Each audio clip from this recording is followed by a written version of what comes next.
കഴിഞ്ഞ ഒരാഴ്ചയായിട്ട് നമ്മൾ വല്ലാത്തൊരവസ്ഥയിലൂട്ടിയാണ് കടന്നുപോയേ. തുമ്പിക്ക് ഒരു ചെറിയ പനി വന്നെയാ. ആ പനി അങ്ങനെ മരുന്നിലൂട്ടിയെല്ലാം അങ്ങ് പോകുന്നെല്ലാം വിചാരിച്ച് ഒരു ദിവസം പനീൻ്റെ സിറപ്പെല്ലാം കൊടുത്ത് മാറ്റുമില്ല. എന്നിട്ട് പിറ്റേ ദിവസം കൊണ്ടുപോയിട്ട് ഡോക്ടറെ എല്ലാം കാണിച്ച് എന്നിട്ട് മരുന്നെല്ലാം കുടിച്ചുകൊണ്ടിരുന്ന്. പക്ഷേ പനി കൂടി വരുന്നല്ലാണ്ട് ഒരു പൊടി കുറയുന്നുണ്ടായിട്ടില്ല. പിന്നെ നമുക്ക് പേടിയായി തുടങ്ങി. പനി നിൽക്കാണ്ട് നിൽക്കുമ്പം നനച്ചു കോർത്തിയിട്ടൊന്നും പനി കുറയുന്നുണ്ടായിട്ടില്ല. പിന്നെ ഹോസ്പിറ്റലിൽ പോയി ഡോക്ടറോട് പറഞ്ഞ് പിന്നെ കാണിച്ചു.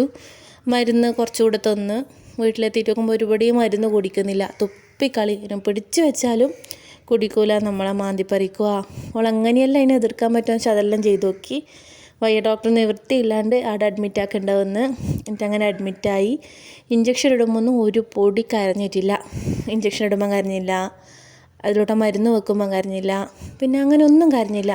അവളെ മെയിൻ പ്രശ്നം എന്ന് വെച്ചാൽ മരുന്ന് കുടിക്കലേനു. സിസ്റ്റർമാർ വരും മരുന്ന് കുടിപ്പിക്കേണ്ടിയിട്ട് എന്നിട്ട് കയ്യും കാലും എല്ലാം അവിടെ പിടിച്ച് വെച്ച് വായു എല്ലാം പിടിച്ചിട്ട് മൂക്ക് പിടിച്ചിട്ട് മരുന്ന് ഇറക്കിക്കലുണ്ടായിനി.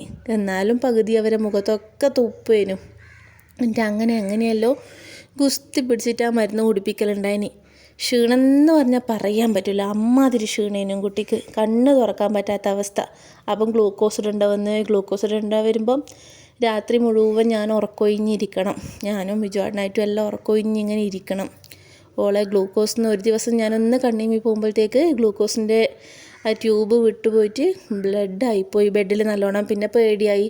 പിന്നത്തെ ദിവസമൊന്നും ഗ്ലൂക്കോസ് ഇടുമ്പോൾ നമ്മൾ ഉറങ്ങിയിട്ടേ ഇല്ല. ഉറക്കൊഴിഞ്ഞിട്ട് അങ്ങനെ ഇരുന്ന് അങ്ങനെ എങ്ങനെയല്ലോ ഡിസ്ചാർജ് ആവുന്നതിൻ്റെ തലേന്നാണ് ഓളൊന്ന് പുറത്തോട്ടെല്ലാം ഒറ്റയ്ക്ക് നടക്കുന്ന എന്നെ കണ്ടേ. എന്നാലും വലിയ എനർജി ഒന്നും ഉണ്ടായിട്ടില്ല. കുറച്ചു പുറത്തോട്ട് നടക്കും, പിന്നെ വന്നിട്ട് അവിടെ കിടക്കും. അങ്ങനെയല്ലോ അമ്മേ ഉറങ്ങാന്നില്ല ഒറ്റ വാക്ക് എന്നോട് പറയൽ. കാണുമ്പോൾ തന്നെ സങ്കടം വരുവാനും. പിന്നെ വരുന്നതിൻ്റെ തലേന്ന് കുറച്ചൊരു എനർജി ഉണ്ട്. അത് കുഴപ്പമില്ല എന്നുള്ള രീതിയിൽ അങ്ങ് പോയി.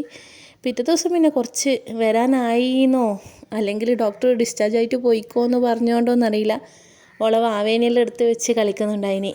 2 ദിവസം കൊണ്ട് തന്നെ ഓളെ പനിയെല്ലാം നല്ല മാറ്റം ഉണ്ടായിനി. ചുമയും കുറഞ്ഞ് വരുന്നുണ്ടായിനി. പക്ഷെ തീരെ മാറ്റമില്ലാണ്ടുന്നതാണ് ഓളെ ക്ഷീണം എന്ന് വെച്ചാൽ വെറും ഉറക്കം മാത്രമല്ല, ഉണർന്നിരിക്കുന്ന സമയത്ത് തന്നെ ആരോടും ചിരിക്കാണ്ടിരിക്കുക, എപ്പോൾ സംസാരിച്ചുകൊണ്ട് നിൽക്കുന്ന കുട്ടി ഒന്നും മിണ്ടാണ്ടിരിക്കുക.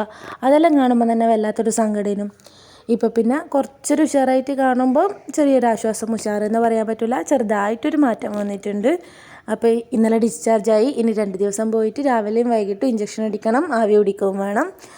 അപ്പോൾ പിന്നെ അങ്ങനെ ഓക്കെ ആവുമെന്ന് വിചാരിക്കുന്നു. അപ്പോൾ തുമ്പിക്കുട്ടി പഴയ പോലെ നല്ല ആക്റ്റീവായിട്ട് വരാൻ എല്ലാവരും പ്രാർത്ഥിക്കണേ.